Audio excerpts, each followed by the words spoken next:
Hey there, scary story fanatics. Welcome back to Cleaving Thought from Bone with your host, Sociopathic. Tonight, I thought we'd jump right back into the fear of my novel while all that misery is still fresh in your mind. So sit back, relax, and get ready for Chapter 9 of Buried Secrets. I found out the truth.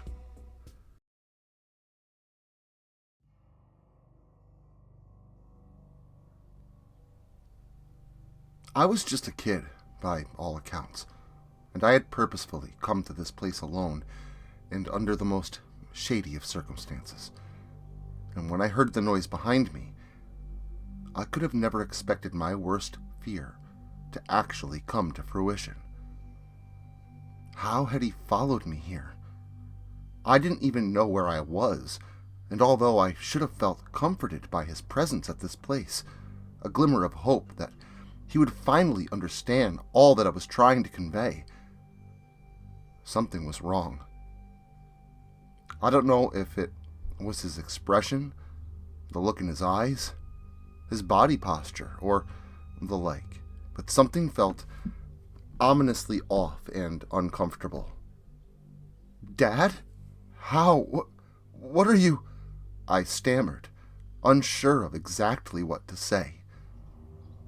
I waited for him to scream, to throttle me one, to grab me by the arm and force me back to his car. But instead, he simply frowned. It was a deep look of disappointment, but it was more than that. Like, what concerned him went further than myself. And that's when that dreadful feeling felt affirmed, like I had discovered the reason for my uneasiness. My father still said nothing, but simply took 2 steps in my direction. "Dad, I can explain," I tried to tell him, but it was as if my words fell upon deaf ears. Uncaringly and gruff for a parent, my father grabbed me by the wrist. The shock and desperation of my situation began to set in when my father did not turn for a vehicle or in the opposite direction at all. Instead, he began walking me towards the front door of that place. I tried to ask him what he was doing and why, yanking at my arm in an effort to get free, but his expression was as unrelenting as his grip. And finally, behind that look of disappointment, I saw something that made no sense, yet rattled me with fear upon realizing its insinuations. The sadness within my father's eyes. Wherever he was leading me, he was surely as unhappy with it as I was. The lighting was dim, and the interior dingy. The layout was much like that of a large factory, with an interior office space that lined one side of the structure, 3 stories high.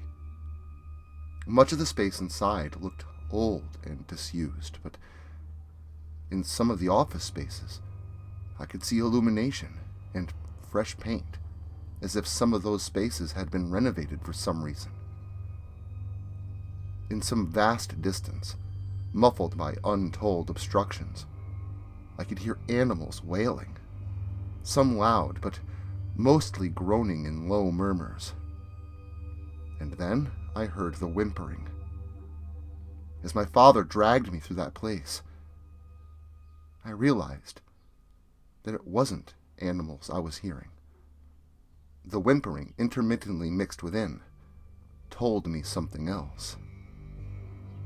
That these were human sounds, many of them, all joined together in unison to create some unknown chorus of collective droning and throbbing agony. It was unsettling and rattled the fear within me all that much more.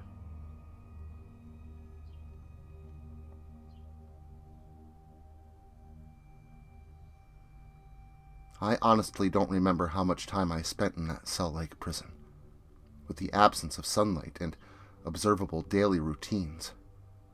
My mind wandered and drifted, and alongside the dread and trepidation, I truly think I blocked out some of that experience. I would come to realize later that I was kept there for a total of a little over 2 days. The space was something of an exemplary contradiction. The walls and floors were filthy with grime and stains unknown, and the cement had never seen a drop of paint. There was nothing to read and nothing to write on, nothing to write with. A small toilet was in the corner, and scattered about the floor were small bones of all kinds and shapes, something that made no sense to me at first. It was clear to see that there was nothing here to stimulate the mind. There was, however, a very nice bed and mattress, pillows and blankets that seemed freshly cleaned and comfortable enough. In the corner, there was a pull-up bar and another closer to the floor, meant for locking in your ankles for those doing crunches and sit-ups. Mental stimuli was severely lacking, but there was an obvious focus on physical health and one being capable of staying in good shape. How long do people spend here in these rooms? I wondered to myself. Prisons at least fetch prisoners for recreation and exercise, and even socializing. No one had come to fetch me for anything in hours at this point. And that's when I heard the metal slat at the center of the locked door open. I yelled at whoever had opened it to let me out, that what they were doing was very illegal. I demanded an explanation regarding what I was doing here and how long they intended to keep me. No response was provided. Only a metal tray slid through the slot onto a small shelf attached to the door, and then the metal slate slammed shut, leaving me blind to who had provided me with the food on the tray, food that consisted of mashed potatoes, a healthy amount of green beans, and pieces of chicken. This was all paired with a tall glass of orange juice. I smiled for a moment, thinking of how they must not award every prisoner here such a luxury, and that my father, silent and ominous acting as he led me here into locking me inside, must have something to do with that. But then I looked around the floor again, dirty, soiled and stained, and littered with bones of all shapes and sizes. It immediately became clear that indeed, previous prisoners had been treated the same. Nice bed to sleep in, good food, and a lack of mental stimulation. What the fuck is going on here? I pondered. That sense of dread returned, only intensified. Something here was seriously wrong, worse than I originally thought. I would soon find out how right I was.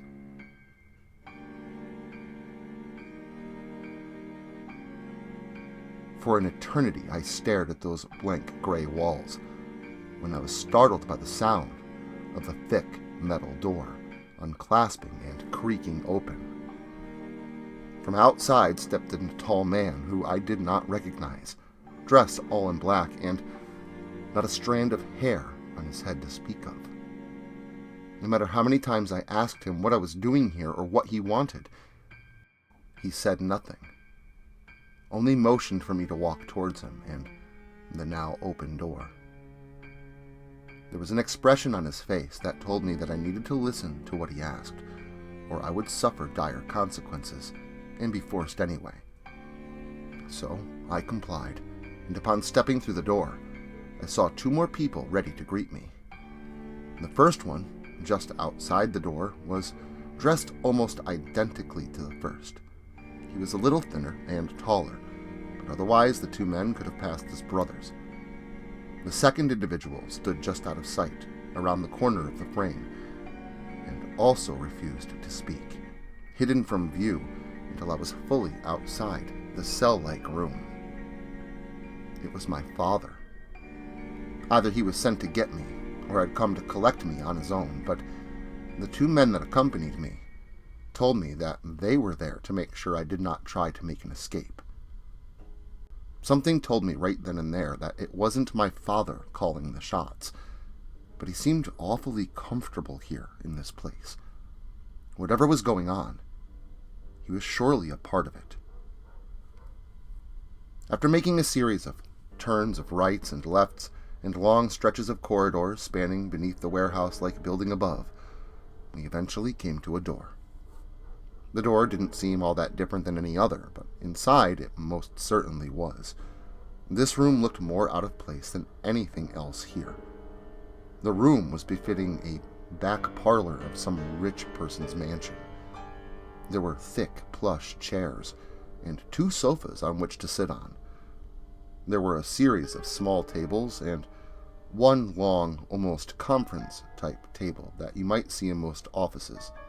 And at the back of the room, behind it all, stretched a long bar with 5 shelves behind it, each filled with a score of several types of spirits and liquors. I stepped inside and looked back at my father questioningly.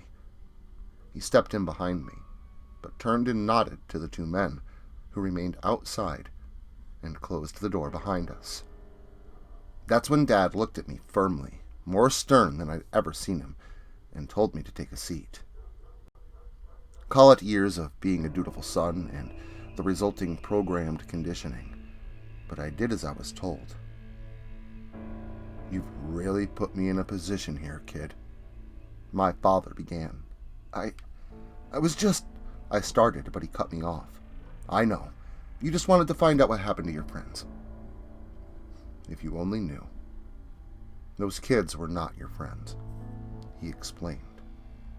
I spied the cigarette in his hand that he was smoking, furiously, and so many things clicked in my head. I felt rage swell up from within me. How could he say something like that? "They cared about me more than you ever have. That much is obvious," I claimed, looking around the room to solidify my point. "Trust me, kid. I care. But that's not what I meant when I said they weren't your friends," he said coldly, and I felt my skin droop as my jaw dropped. "The fuck did you do?" I demanded at my father, readying to stand, but I knew if I remained seated, that he would keep talking. "It's not what I did, per se. How do you think I provide the life I do, for you and your mother? On a laborer's paycheck? You really know nothing of the world," he continued. "What the hell does this have to do with Heather or Jason? What? Did you take them? Do you take kids?" I asked with rage and horror in my voice. "No, son, I don't take them. But I'm what they call a scout. The people I work for pay a lot of money for very little information. I had to give them Heather, and when she escaped, they demanded a replacement. My God, they were after you at first, because she got out on my watch." Dad began filling in the gaps. "What people? And they pay you to scout what? Kids to kidnap? What are you helping them to do here?" I demanded to know. "Who my employers are very powerful and very rich, and that is all I'm entitled to say. But yes, they pay me to scout easy targets, and you don't want to know what they do here." He frowned when he said this last part. "But why did you have to give them Heather? How the hell was she an easy target? And what do you mean she escaped on your watch? From where? Here? And if I was going to be the replacement, why? A replacement for what?" And when I said those last few words, my voice slowed, and horror dawned on me. Dad didn't need to tell me. Jason was taken the day that you were supposed to be instead. That's why I came to get you. That's why I tried to keep you out of all this. But you're right about one thing. It's all my fault. They were never your friends, son. And when she and you became so close, the last thing I could do is let you fall in love with her or something. And your mother, she could never find out. He finally revealed. Find out what? What was so wrong with me and Heather that you had to have her kidnapped from her family and taken here? I demanded to know. Heather, Travis. Heather is your sister. And Jason, your brother. He finally came clean. And I paused, with nothing much to say because I could see more was to follow. I messed up. One night of weakness. Your mother was out of town visiting family, and Nancy was drinking alone that night. One thing led to another. You gotta understand, no one could ever know. We promised not to tell anyone. It would have destroyed both of our lives. All of our lives. And for a while, our secret was safe. That is, until you and her kids started hanging out all the time together. You and Heather were getting so close. What else could I do? I didn't have any real options. Dad spilled, and tears began to come with it as well. You sold your own daughter to these godforsaken people because you couldn't come clean about something that you did, and her replacement, that was Jason? You damned them both, and their parents, to keep a secret? I said with rage. You don't understand. These people demand products. I had to deliver. It was just the easiest way to solve a few problems at once. And yes, I regret it. But looking back even now, I don't think I could have made any other choice, he proclaimed. Any other choice? You could have come clean. You could have told Mom. You could have done 100 different things better than what you actually did, I yelled. Like I said, shows how much you know.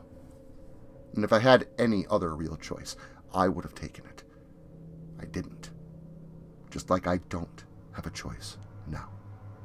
And again, at this last part, his expression softened to one of great grief. So, I can't leave? I already knew the answer, but I felt I needed to ask anyway. No, son.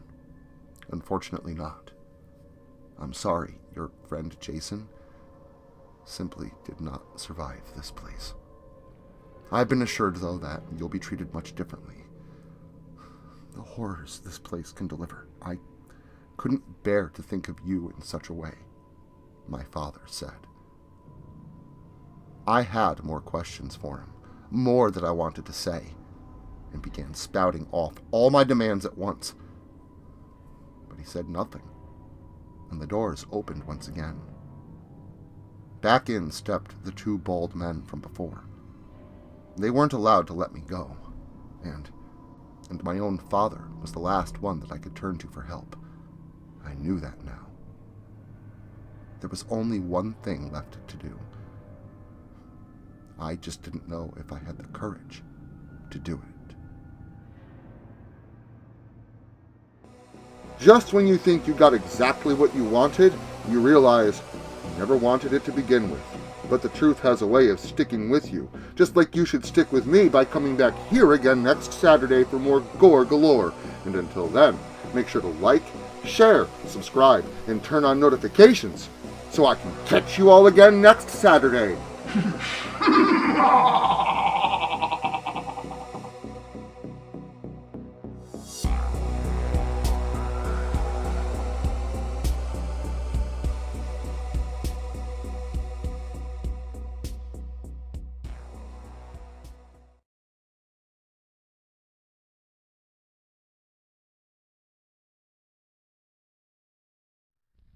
Social media can be very unpredictable, especially regarding horror content. If this content gets removed, all new content will be simultaneously presented on various websites provided in the description to this video. Make sure to follow me in other digital spaces so that you never miss out on the terror. Also, if you like this video, Make sure to leave a comment and hit the like button. It helps the channel a lot. If you're new to the channel and you enjoy what's here, consider hitting that subscribe button and the notification bell so that you never miss an upload. Writing is a dream of mine, and it's all of you that make that dream come true.